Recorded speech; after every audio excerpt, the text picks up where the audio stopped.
샬롬 할렐루야. 요한계시록 20장 6절입니다. 이 첫째 부활에 참여하는 자들은 복이 있고 거룩하도다.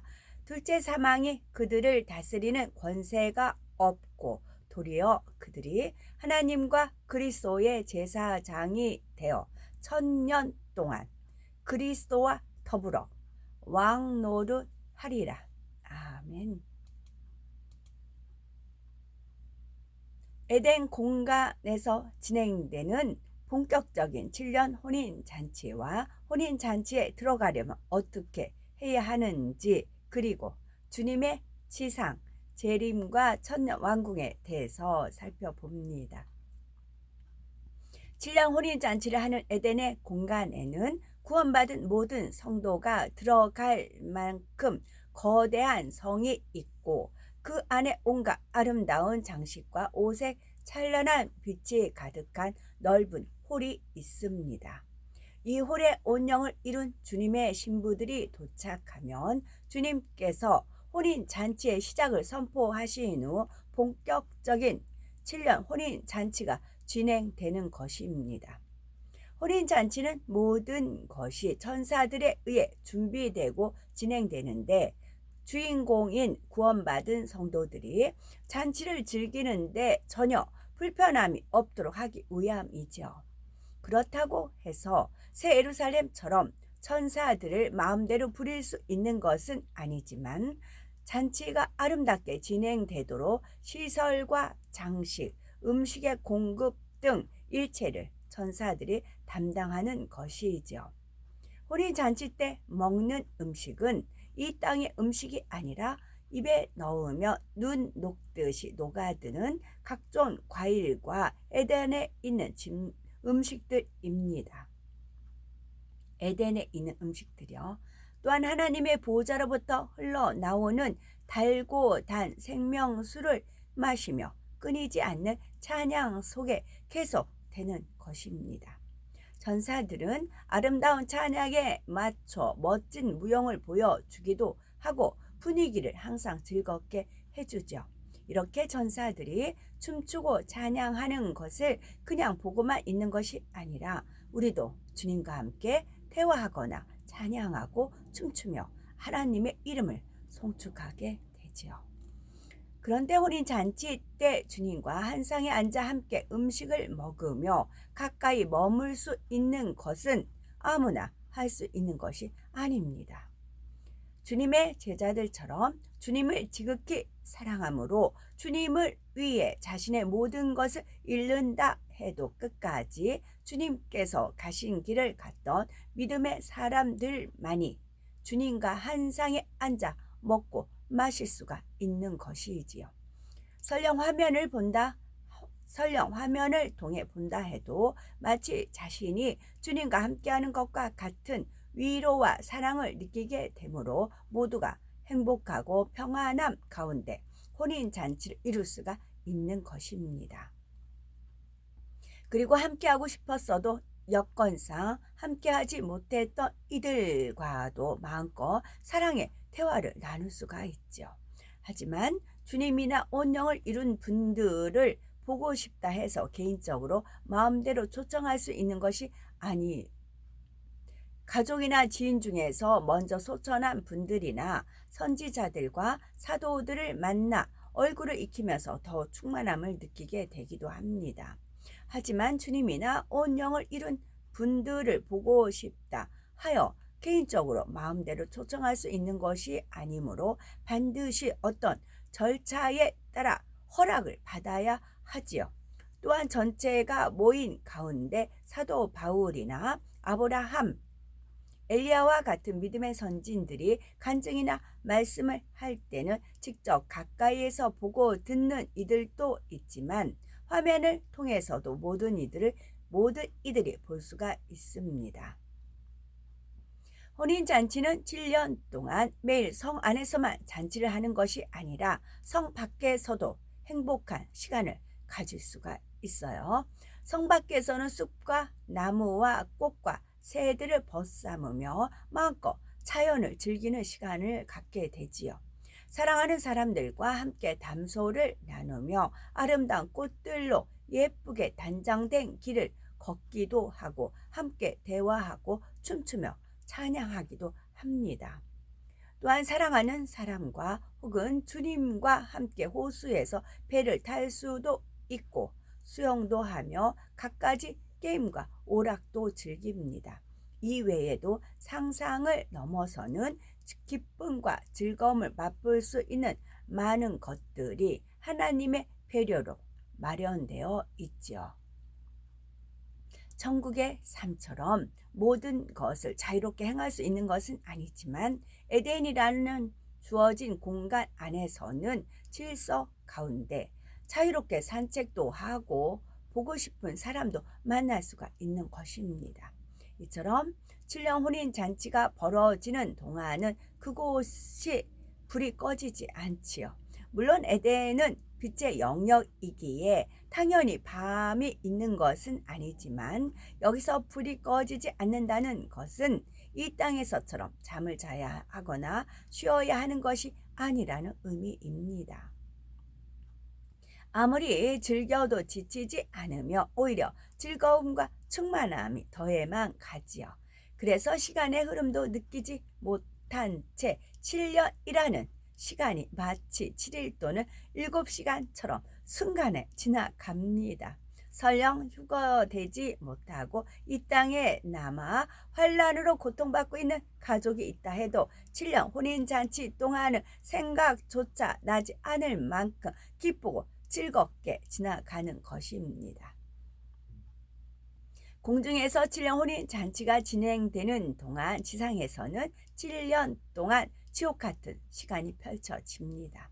같은 7년이라 할지라도 에덴에서 보내는 7년은 너무나 순간에 지나감으로 아쉽다는 느낌이 들 만큼 짧게 느껴지지만 지상에서는 심히도 긴 시간으로 느껴지지요. 이 땅에서는 적그리스도의 지휘하에 주를 믿는 사람들을 색출하는 작업이 이루어지고 그들이 주를 부인하도록 끔찍한 고문을 하는 등 상상하기도 어려운 잔인한 일들이 공공연히 자행되는 것이지요. 그래서 이 땅에 남겨져 믿음을 지키려는 사람들은 견딜 수 없는 불안과 공포 속에 하루하루를 살아갑니다. 만약에 어떤 분이 이제 배도를 했어요. 배도를 해서 옛날에 일제시대 앞잡이가 있듯이 어떤 크리스찬이 이제 휴거가 되지 못했는데 그때 알고 이제 뒤늦게 열심히 믿음을 지키려고 했어요. 그래서 숨어 있어요. 그러면 어떻게 해요? 고자질한다고요. 저기 어디에 숨어 있다고 알려준다고요. 그래서 가족 간에가 원수가 뭐 그런 표현이 있지요. 그러기도 한다고요. 그렇게 하면서 자기는 이제 그들의 보호를 받는 거죠. 일제시대 앞잡이들 했던 사람들이 잘 살았듯이 그런 인물들이 있어요. 지금 막 떠올려져요. 저는 제가 많은 분들을 지금 겪어왔잖아요. 그러면 그런 간사한 그런 성품 있는 분들 몇 명 있어요. 그게 딱 떠올라요. 아, 저분은 능히 그러겠다. 능히 그러겠다. 그렇다면 사람들을 색출하는 작업이 이루어지고 그들이 주를 부인하도록 끔찍한 고문을 하는 등 상상하기도 어려운 잔인한 일들이 공공연히예요. 자행되는 것입니다.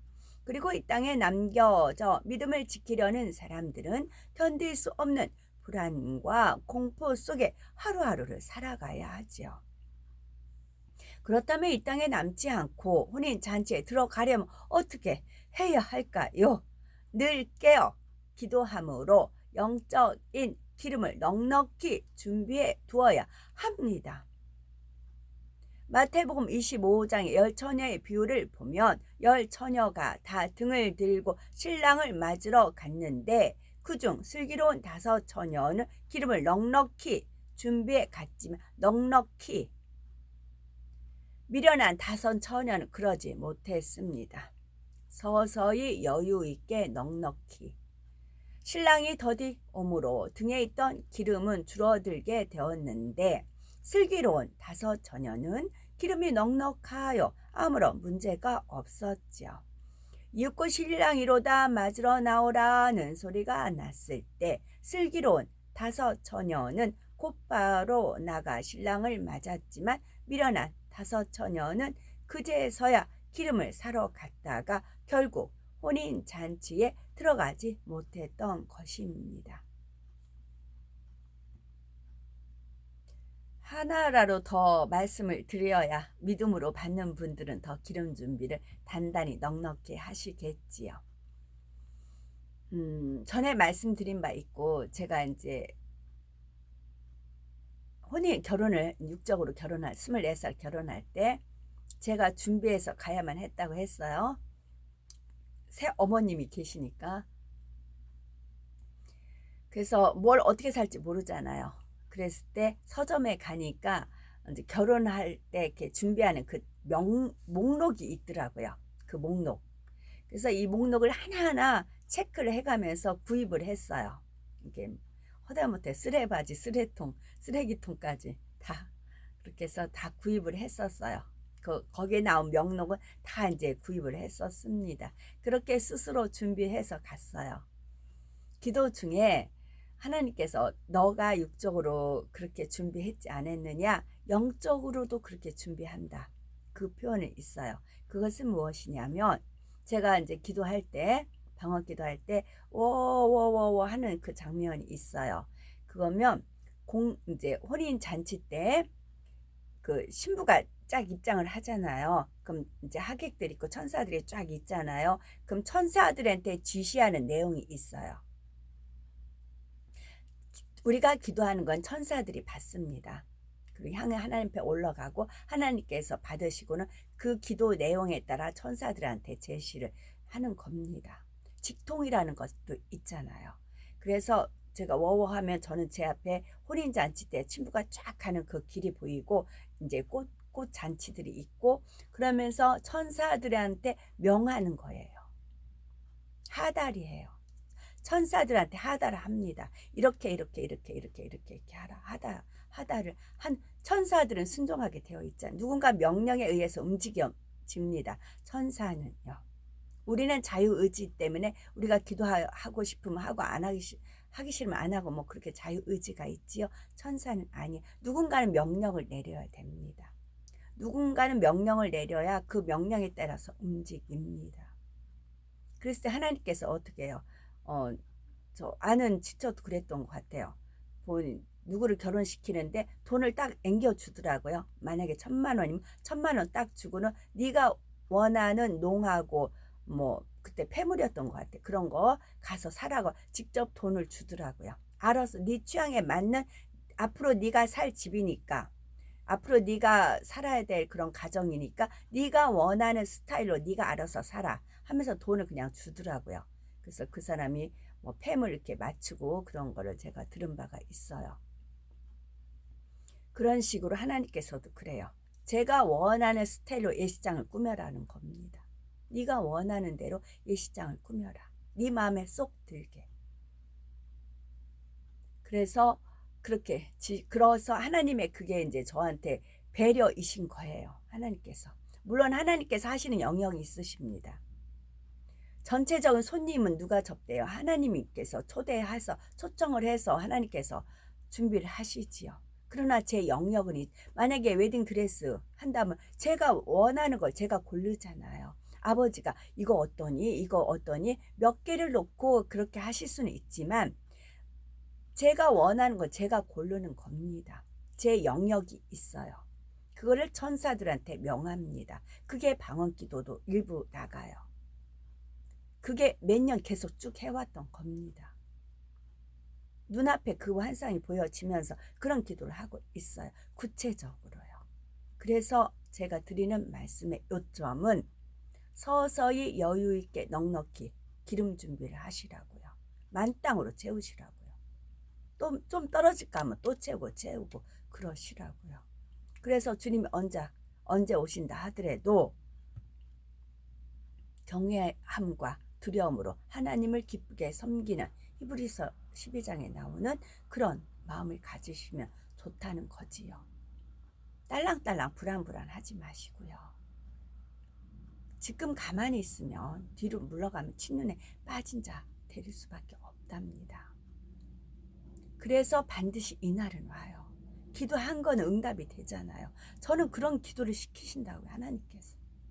제가 말은 할렐루야 할렐루야 야외 야외야 하지요.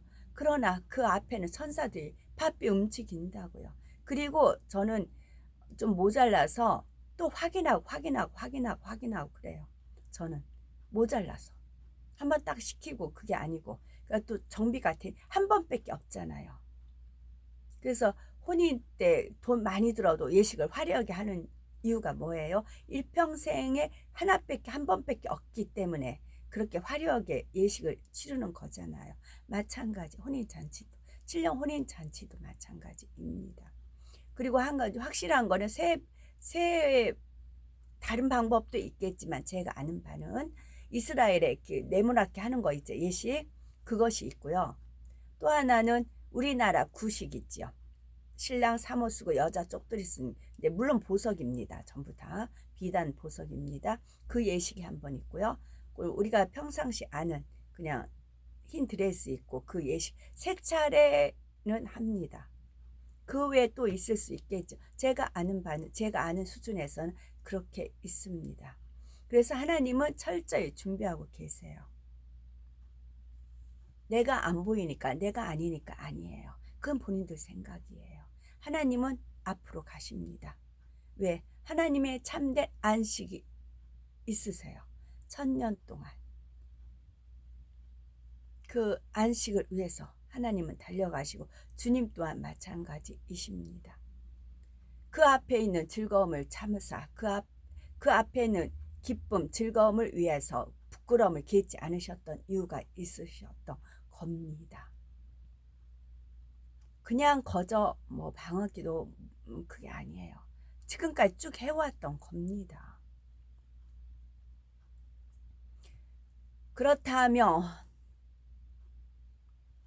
신랑이 더디옴으로 등에 있던 기름은 줄어들게 되었는데 슬기로운 5 처녀는 기름이 넉넉하여 아무런 문제가 없었지요.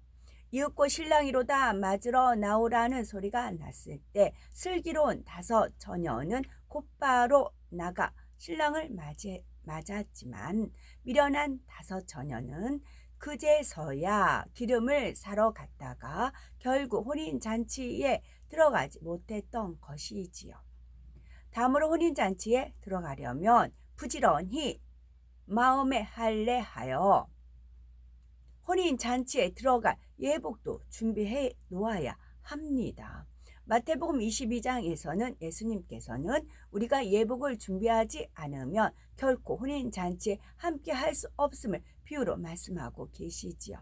여기서 예복이라는 것은 구원받은 성도들이 입는 빛나고 깨끗한 세마포로서 이 세마포는 성도들의 옳은 행실이로다 말씀하신 대로 하나님의 말씀인 빛 가운데 행하는 것을 말합니다. 하나님을 믿는다 하면서도 빛 가운데 행치 않고 어둠 가운데 행하는 사람이 있다면 하나님을 믿는다고 한 것은 거짓말이요. 우리가 빛 가운데 행할 때에 예수의 피가 우리를 모든 죄에서 깨끗하게 하심으로 구원받을 수가 있는 것입니다. 공중에서의 7년 혼인잔치가 마쳐지면 우리는 주님과 함께 이 땅에 내려와 1000년 동안 왕노릇을 하게 되지요. 주님께서 지상에 재림하시면 7년 대환란으로 황폐해진 지구를 깨끗하게 정돈하시는데 먼저는 오염된 공기를 정화시키시며 산천초목을 새롭게 하시고 아름다운 환경으로 초성해 주십니다. 우리가 1000년 동안 왕노릇을 하면서 살아갈 수 있도록 배려해 주시는 것이지요.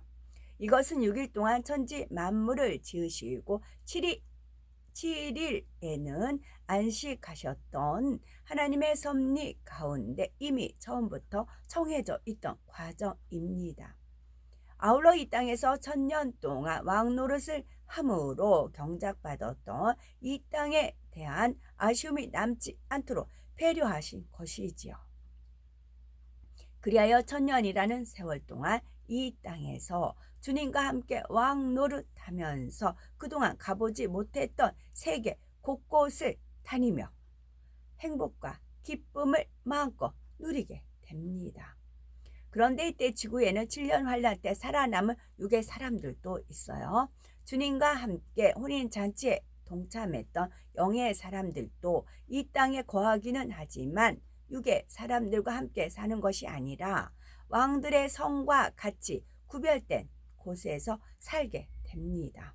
성 안에서는 영의 사람들이 살고 성 밖에는 육의 사람들이 살아가는 것이지요. 영의 사람들은 이미 신령한 몸으로 변화되어 영생하는 존재이기 때문에 주로 아름다운 꽃향기 등을 흠양하며 살아가는데 혹 육의 사람들과 함께 할 때는 음식을 먹을 수도 있답니다. 하지만 육의 음식을 먹는다 해서 육의 음식을 먹는다 해도 육의 사람들처럼 패설하는 것이 아니라 영의 사람들은 호흡과 함께 분해시키게 되지요. 천년 왕국 동안에는 악이나 살생하는 일이 없기 때문에 육의 사람들도 노아의 홍수 이전과 같이 고기는 먹지 않습니다. 씨앗을 뿌려서 채소를 거두어 먹거나 하나님께서 자라고 맺히게 하신 과일들을 따 먹지요. 이때는 공기가 깨끗하고 원수 마귀가 없기 때문에 질병이나 죄악이 없답니다. 또 악을 발동시키는 원수 마귀 사단이 무저갱에 갇혀 있기 때문에 사람의 본성에 잠재되어 있는 불의와 악도 전혀 나타나지 않지요. 또한 사망이 없으니 1000년 동안의 지구는 다시 수많은 사람들로 채워지게 됩니다. 그리고 7년 환란 때 전쟁을 통해 모든 문명, 시설들이 파괴되어 버렸기 때문에 사람들은 주님이 새롭게 만들어 주신 이 땅에서 원시 생활로 돌아가 땅을 경작하며 결혼하여 자녀들을 낳아 번성해 나가지요. 산천초목이 아름다운 자연 그대로의 환경 속에서 다시 출발을 하게 되는데 이미 7년 환란 전에 고도의 문명 생활을 경험했고 배운 지식과 지혜가 있지만 모든 문명이 소멸된 상태에서 100년, 200년 사이에 오늘날과 같은 과학 문명을 이룰 수 있는 것은 아니기 때문이죠. 하지만 세월이 흐르면서 점점 지혜를 모아 과학 문명이 발달해 가므로 1000년의 기한이 다 찰 때쯤 되면 오늘날과 비슷한 수준에 이르게 됩니다. 그런데 1000년의 시간이 차면 악한 영들은 다시 세상으로 나와 육의 사람들을 미혹하게 되지요. 영의 사람들은 1000년 왕국 동안에 육의 사람들에게 열심히 권면하고 당부하며 교육도 시키지만 막상 악한 영들이 풀려 나와 미혹하면 육의 사람들은 대부분 미혹에 넘어가 하나님을 대적하여 영의 사람들이 거하는 성을 공격하려 합니다. 이때 하나님께서 미혹받은 육의 사람들을 불로 소멸하시고 악한 영들도 무저갱에 영원히 가두게 됩니다. 요한계시록 20장 9절 저희가 지면에 널리 퍼져 성도들의 진과 사랑하시는 성을 두루매 하늘에서 불이 내려와 저희를 소멸하고 말씀하신 대로이지요. 이렇게 1000년 왕국이 맞춰지면이에요. 백보자 대심판이 이루어집니다. 영의 사람들은 1000년 동안 육의 사람들을 진리의 말씀으로 가르치고 권면했지만 순간의 미혹을 받아 하나님을 대적하는 것을 볼 때 오래전 에덴 동산에서 아담과 하와가 왜 선악과를 따 먹었으며 하나님께서는 왜 인간 경작을 하실 수밖에 없는가를 밝히 깨닫게 되지요. 인간 경작을 받은 사람과 그렇지 않은 사람은 완전히 다르기 때문입니다. 그러므로 우리는 우리에게 주어진 경작의 시간을 감사하되 늘 깨어 기도함으로 슬기로운 다섯 처녀처럼 넉넉히 기름 준비를 하시고 부지런히 마음을 할례하여 빛 가운데 행하심으로 빛나고 깨끗한 세마포 예복도 준비하시어 신랑 혼인 잔치의 주인공들이 되셔야 되겠습니다. 여기서 제가 이해 못했던 부분을 다시 한번 하나님께서 이해시켜 주시는, 확증시켜 주는 부분이, 영의 사람들은 천년 왕국 동안에 육의 사람들에게 열심히 권면하고 당부하며 교육도 시키지만 막상 악한 영들이 풀려 나와 미혹하면 육의 사람들은 대부분 미혹에 넘어가 하나님을 대적하여 영의 사람들이 거하는 성을 공격하려 합니다. 이 부분이에요. 제가 쭉 2019년부터 쭉 이제 활동을 했습니다. 그리고 카톡도 많은 분한테 보냈고요. 뭐 태양에서 나온 빛이라든가 여러 가지 그런 빛 있죠. 믿을 것 같지요. 처음에는 받아들여요. 근데 다시 육으로 빠져요. 그 원인이 악한 영들이 미혹해서 그런 겁니다. 아멘.